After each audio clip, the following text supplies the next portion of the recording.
Hi, Gateri here, Leotino Picker. So today we're going to frost a cake.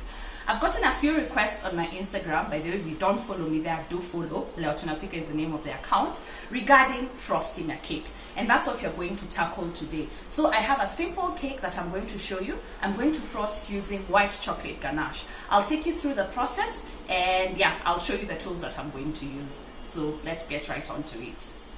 So as I've said, we're going to use white chocolate ganache. Unfortunately, my ganache is already prepared, but don't worry, I'll do a separate video talking about ganache. So white chocolate and dark chocolate, I'll cover it in that video. But in a nutshell, ganache is made from cream and chocolate. So cream can either be double cream or fresh cream or non-dairy whipped topping like the one I used here, and your chocolate. So in a nutshell, what you do is you heat up your cream, let it come to a soft, gentle boil, and then you cut up your white chocolate. So in a bowl, you put up the cut up white chocolate, then you pour over the cream. You let it settle for like 30 seconds to a minute, then you whisk it up and you have your ganache. So depending on what you want to use your ganache for, the ratios of the cream and chocolate vary. For example, if you want to frost the cake, cover the cake with ganache, so you want a ganache that's firm, that will set beautifully. So ratio of 1:1 might work, or 1.5:1. So 1.5 being chocolate, 1 being cream. Others even go to the extent of 2:1 when they want the cake to be really sturdy. If you want to use the ganache as drip, you see the way you can drip around the cake. So you can go into a ratio of 1:0.5. 1 being the cream, 0.5 being the chocolate, since you want something runny and something less viscous. So that's it about ganache, but look out for that video hopefully next week. First off, let me show you the tools I'm going to use. So first is a turntable or Lazy Susan. So this helps with frosting the cake. You don't necessarily need to have it, but it helps a lot. And another thing I'm going to use is a serrated knife. So this I'll use to level off my cakes. I don't know whether you can see, they're not exactly level at the top. So I'm going to use the serrated knife to just level off the cakes. And then another tool I'll use, some scrapers. So I use them to scrape the sides of the cake when frosting. I'll show you how to do that. One of my favorite frosting tools, an offset spatula. I like using this small one, but otherwise there are also bigger ones. It's easy for me to manipulate and handle, so this one is quite good. I'll also need some piping bags. This I'll use for decorating the cake, and with that I'm going to use a nozzle. So I'm using a closed star tip. I think this is closed, yeah. So this is what I'm using, and I'll also use some bit of colors to color my ganache. I'll walk you through that, and some pearls. This is just more of making the cake look prettier, and I also have some gold edible paper. This is just to zhuzh up the cake. All the things I've mentioned are locally available, so check the description bar. I've listed where you can buy all these things. So we start by leveling our cakes. So you take your serrated knife, you try to be parallel to the board. So you gently run it slowly across the cake. And then once you go around, you go inside and you remove. So we've sort of leveled our cake. Let me check this other one. This other one looks pretty level. So one is vanilla, another one is lemon, these cakes.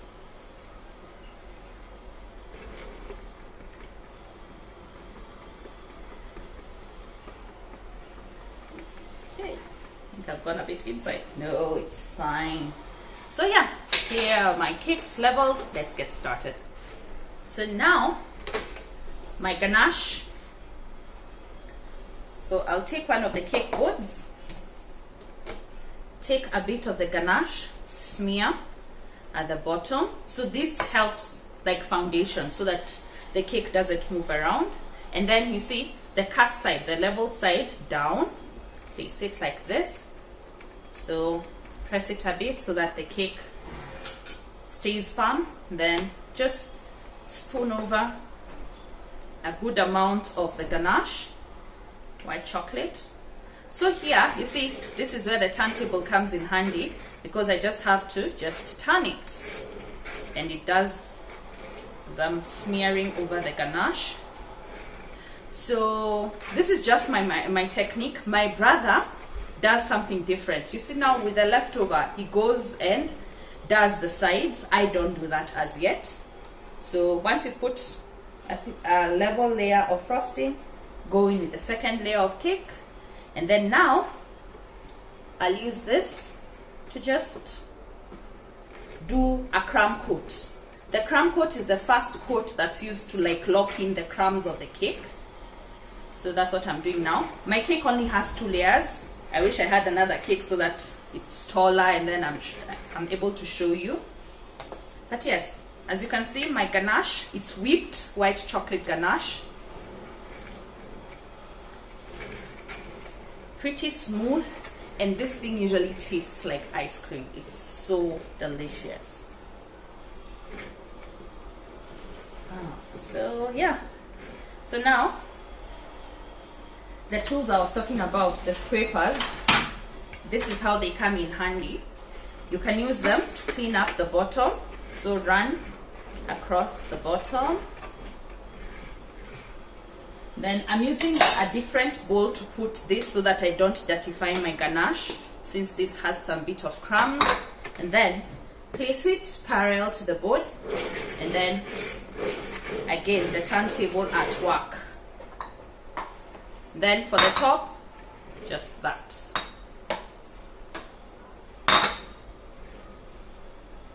So if you don't have the scraper tool, you can use the offset spatula to bring like this, or to run the same way. See, functions the same. So now that we've done the crumb coat for our simple cake, ideally one should let this rest for about 15 minutes, chill it a bit, but I ain't got no time, so we'll just go ahead and plop on the second coating of ganache. I like starting from the top, and then whatever, since this is a short cake actually, I like starting from the top, then whatever is left I use to smear on the sides. When the cake is so tall, I usually put my frosting in piping bags. Then I'll work on a tall cake. Let me not talk about it. I'll show you at another time.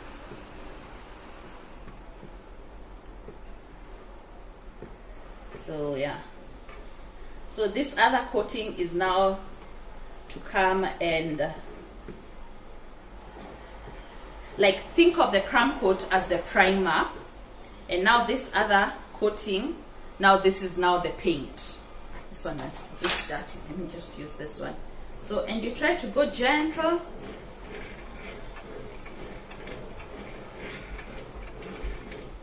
See, now since I didn't let it set a bit, you see like such places I've not yet gotten, are not fully covered. You can see a bit of the cake.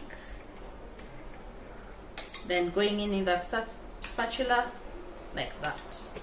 You pull away.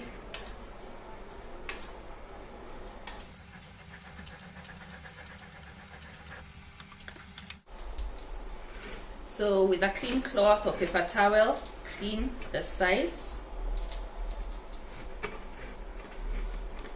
So as you can see, my top is not so perfect, but I'm going to cover this with some Ganache roses, so it will work.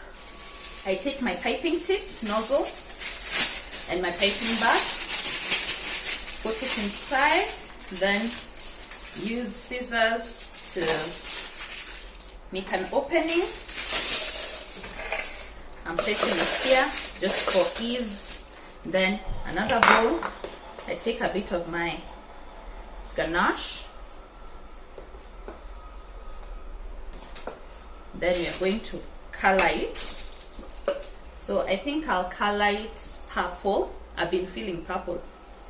So this is Americolor. Again, as I've said, I'll leave a link, I'll leave info on where to get this. Don't know, it's come up quite a lot.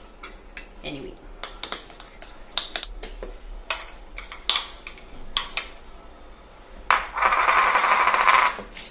So putting it on the inside a glass or a tumbler like I have just makes our work easier.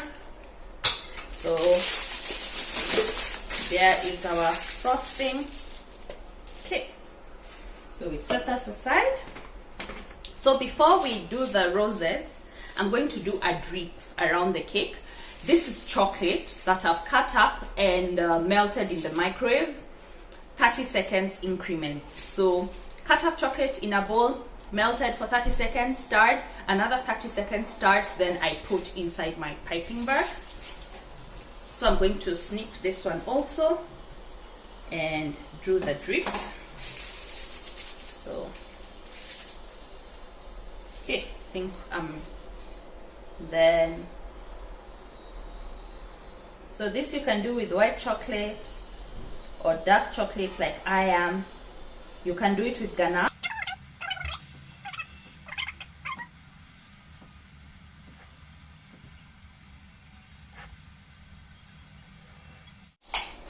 So I go in with my, I've started from the center. I don't know whether that was wise, but yeah. So applying some pressure, you form your roses. This is why I wish I had an overhead camera so that you guys can see.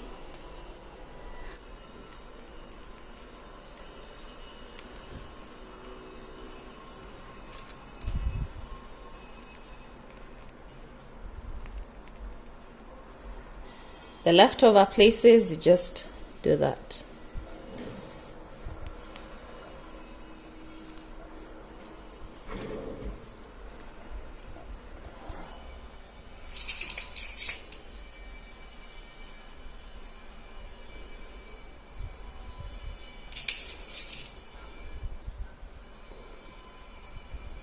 So I've added some pearls on the top of my purple roses. Then I'll finish off with a little bit of the gold leaf. So usually take and tear. You can use a brush, but I don't have a brush nearby. You gently place it on the cake, the gold leaf.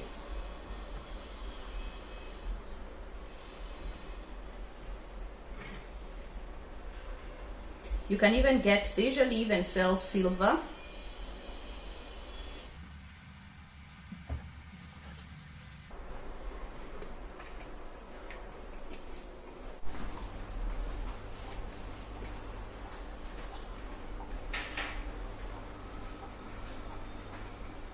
And that's how you simply decorate a cake with ganache. In my case, white chocolate ganache. So if you have any questions, don't hesitate to ask me in the comment section. I hope you found this video helpful, and I hope to see you guys recreate and try to frost your own cakes at home. And that is it. So if you haven't subscribed, please do so. It's free to do so. Don't forget to give this video a thumbs up. Otherwise, from me, Gateri, Kwaheri.